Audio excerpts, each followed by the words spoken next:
Hello everyone. In this section, we are going to study the electromagnetic waves. First topic is the electromagnetic waves. Second topic is the plane electromagnetic waves. Third topic is the energy of electromagnetic waves. Last topic is the momentum of electromagnetic waves. First topic is the electromagnetic waves. We start with Maxwell's equations. In this case, we consider vacuums. So vacuum means charge density, rho, is 0. And also the current density, I, is 0. Then Maxwell's equation is expressed with these equations. First equation is Gauss's law for the electric field, and the Gauss's law for the magnetic field. Then Ampere's law. And finally, Faraday's law. So from this equation, when the fields vary with times, electric and magnetic fields are no longer independent. So when the electric field is changing with times, this integral is not 0, then magnetic field is induced. This is Ampere's law.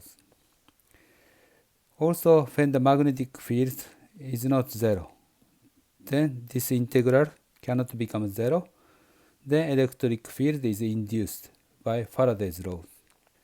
So when the fields vary with times, the electric and magnetic fields are no longer independent.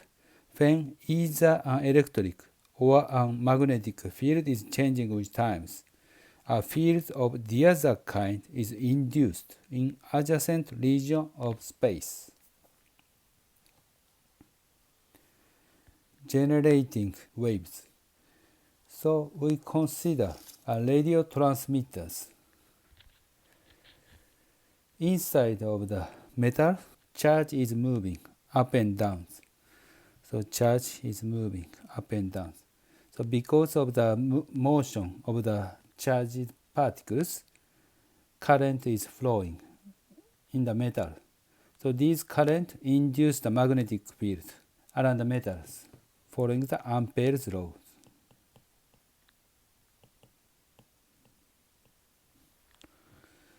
Then suddenly the magnetic field is induced. This induced magnetic field generates the electric field, following the Faraday's law.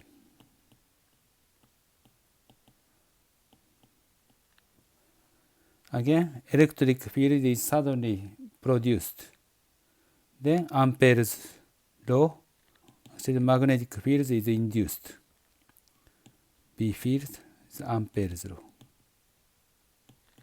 So electric charges are made to oscillate along the conducting antennas, and the field is induced. Electric field and magnetic field is induced, and then this induced field is propagating in space. When the electric field and magnetic field reaches the radio receivers, the field from the transmitters exert force on the free charges within the receiver antennas. So this charges in the receiver antenna is oscillating, producing the oscillating current. Then we could hear the voices on the radios.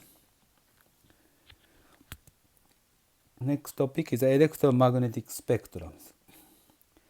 Heinrich Hertz in 1887 generated the radio waves in the laboratories and verified Maxwell's theoretical predictions.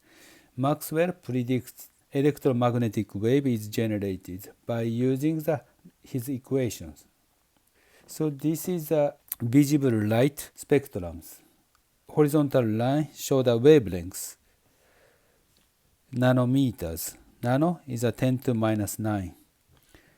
So from the shortest to the longest is from the violet, indigo, blue, green, yellow, orange, and red. Shortest is 400 nanometers and the longest is 700 nanometers.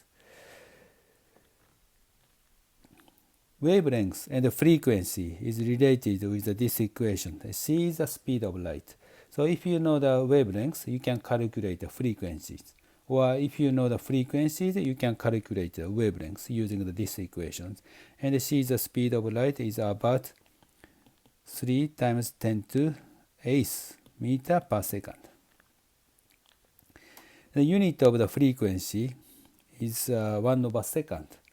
So we introduce a new unit of the hertz after the Heinrich Hertz. So he was a really smart scientist, but unfortunately he died at a very young age of the 36. I show the visible light. But visible light is not only electromagnetic waves. Short wavelengths than the visible light is a UV, ultraviolet. Shorter than the UV is a X-ray. Shorter than the X-ray is a gamma ray. And longer than the visible light is IR, infrared. And longer than the IR is a microwaves. Longer than the microwaves is a radio waves. Okay, so I explained the electromagnetic waves in the first session. This is the end of the first session.